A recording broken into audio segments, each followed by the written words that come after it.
गोपाल अपनी गाय नंदिनी का पूरा ख्याल रखता था। गोपाल की छोटी बहन आशा और गोपाल नंदिनी को गौ माता कहकर बुलाते थे और खुद की मां के समान आदर भी करते थे। जैसे ही सुबह की बेला होती, नंदिनी जोर जोर से रंभाने लगती।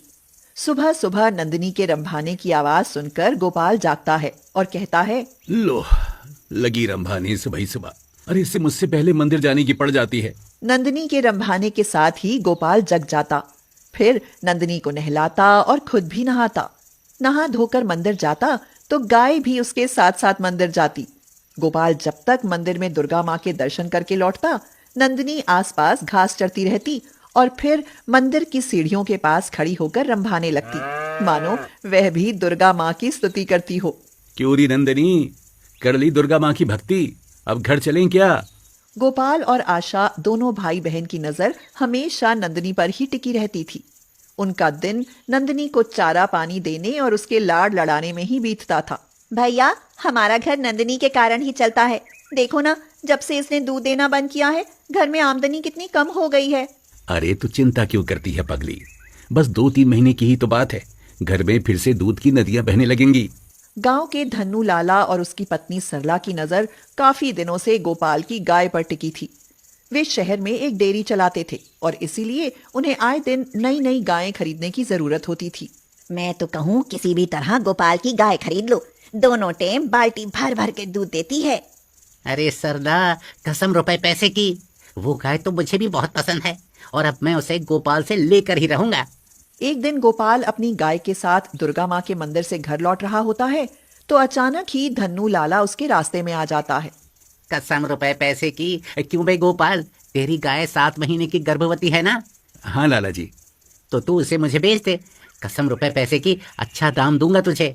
धन्नू लाला जैसे ही गाय को बेचने की बात कहता है, गोपाल का तो दिमाग गर्म हो जाता है और वह कहता है, आपको गाय बेच दूं, ये जानते हुए भी कि आप गायों के तन से सारा दूध निचोड़ लेते हैं और जब वो दूध देना बंद कर देती हैं, उन्हें सड़कों पर गंदगी खाकर जीने के लिए छोड़ देते हैं।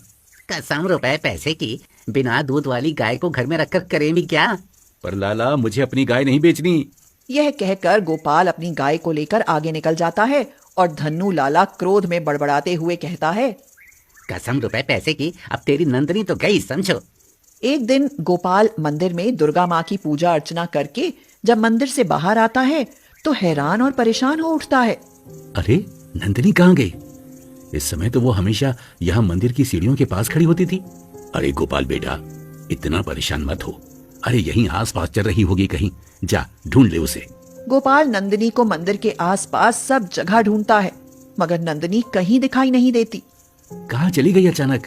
पहले तो कभी ऐसा नहीं किया।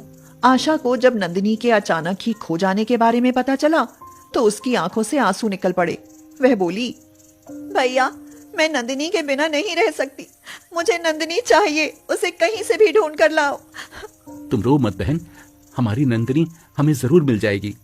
एक के बाद 2 और 2 के बाद 4 कई दिन बीत जाते हैं मगर नंदिनी का कहीं पता नहीं चलता। आशा नंदिनी की चिंता में खाना पीना ही छोड़ देती है। आशा, कुछ खा लो बहन, यूं कब तक भूखी रहोगी? मैं क्या करूं भैया, मुझे भूख ही नहीं लगती, हर समय नंदिनी की याद आती रहती है। उसे तो मैं भी नहीं भूल पाता, पता नहीं कहाँ और किस हाल में होगी हमारी नंदिनी। एक दिन गोपाल नंदिनी को ढूंढने जाता है तो धन्नू लाला उस पर हंसने लगता है और कहता है, कसम रुपए पैसे की, गोपाल बेटा, सुना है कि तेरी नंदिनी घर से भाग गई है। नंदिनी के बारे में ऐसा मत बोलो लाला, मैंने उसे अपनी माँ का दर्जा दिया है। माँ का दर्जा? पर उसने तो तुझे बेटे का दर्जा नहीं दिया ना, अगर देती तो क्या ऐसे भागती भला है?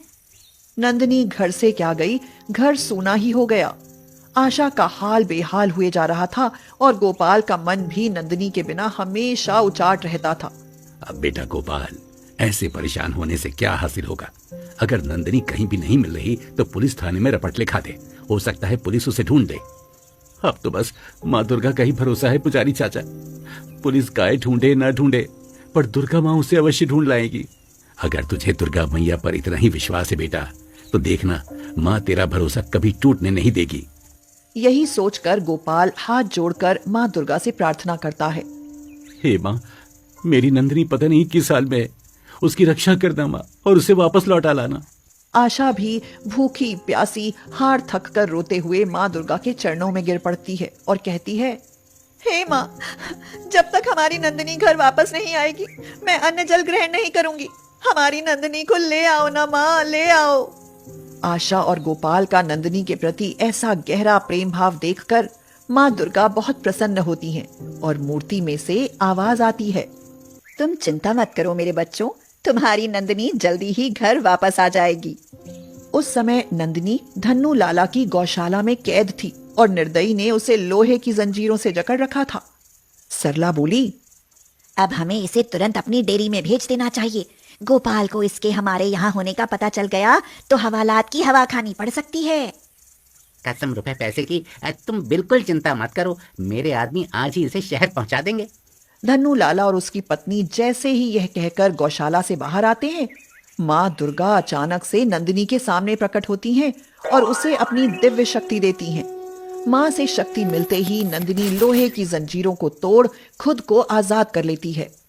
सरला हैरानी से चिल्लाई, अरे यह क्या, गाय तो भाग रही है, उसे पकड़ो जी। जाएगी तो तभी ना जब मैं इसे जाने दूंगा। यह कहकर धन्नू लाला और उसकी पत्नी नंदिनी को वापस घेरने के लिए उसकी तरफ दौड़ते हैं, मगर नंदिनी उन्हें अपने सींगों पर उठाकर पटकने लगती है। हाय, मर गई, मेरी तो कमर ही टूट गई जी। हाय। पता नहीं अचानक इसमें इतनी ताकत कहाँ से आ गई। नंदिनी लाला की गौशाला से निकलकर गोपाल के घर की तरफ दौड़ने लगती है, मगर तभी बीच में मंदिर आ जाता है। नंदिनी वहां खड़ी होकर रंभाने लगती है। उसका रंभाना सुनते ही गोपाल भागते हुए आता है और कहता है, नंदिनी, नंदिनी, तू आ गई नंदिनी। फिर जैसे ही आशा को नंदिनी के लौट आने की खबर मिलती है, वह भी दौड़ते हुए आती है। आशा नंदिनी से लिपट कर कहती है, नंदिनी, मैं तो तेरे बिना मर ही गई थी। कहाँ चली गई थी तू नंदिनी, कहाँ चली गई थी? आशा यह कह ही रही थी कि तभी पीछे से धन्नू लाला और उसकी पत्नी गिरते पड़ते मंदिर के सामने पहुंच जाते हैं। उन दोनों के हाथ पैरों को लकवा मार गया था। हमें माफ कर दो गोपाल, हमने ही तेरी नंदिनी को चुराया था। हमने यह पाप किया है, इसीलिए तो दुर्गा मैया ने हमें लकवा का मरीज बना दिया। गोपाल एक बहुत ही भला आदमी था, उससे दूसरों का दुख देखा ना जाता था, इसीलिए उनको ऐसी बुरी हालत देखकर वह उन पर तरस खाने लगता है और कहता है, लाला, गौ माता की सेवा करने का व्रत लो और माँ दुर्गा से माफी मांग लो, हो सकता है कि माँ तुम्हें माफ कर दे। गोपाल के यह कहने पर धन्नू लाला और उसकी पत्नी दोनों माँ दुर्गा की मूर्ति के सामने लेटकर अपने पापों की माफी मांगते हैं और माँ दुर्गा की कृपा से उनका लकवा ठीक हो जाता है। फिर उस दिन के बाद से वे दोनों भी गोपाल की तरह सच्चे मन से गौ माता की सेवा करने लगते हैं।